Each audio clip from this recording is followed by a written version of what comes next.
ஸ்ரீ குருபியோ நமஹா. என் பெயர் மெர்லின். நான் 3ஆம் வகுப்பு படிக்கின்றேன். இன்று விவேகானந்தர் அவர்களுடைய பிறந்த நாள். நான் இன்று சுவாமி விவேகானந்தர் அவர்களை பற்றி பேசப் போகிறேன்.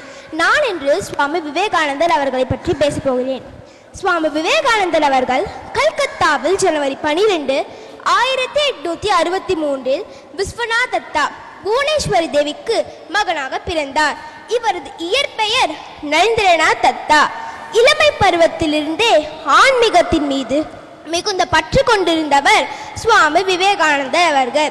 இவர் வேதாந்த தத்துவத்தின் ஆன்மீக தலைவர்களில் தலை சிறந்தவர்.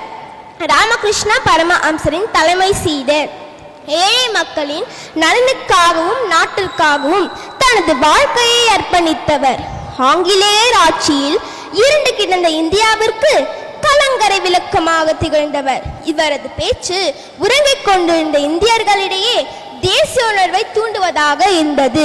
இந்திய மக்களுக்கு ஆன்மீக ஞான ஒளியை புகட்டுவதில் பெரும் பங்கு வகித்தார். டிசம்பர் 24, 1892 கன்னியாகுமரியில் உள்ள கடலில் நீண்டு சென்று ஒரு தண்ணீர் பாறை மீது அமர்ந்து தியானம் செய்தார். அப்பாறையை பின்னாளில் விவேகானந்தர் பாறையாக அவரது நினைவாக கன்னியாகுமரியில் உள்ளது.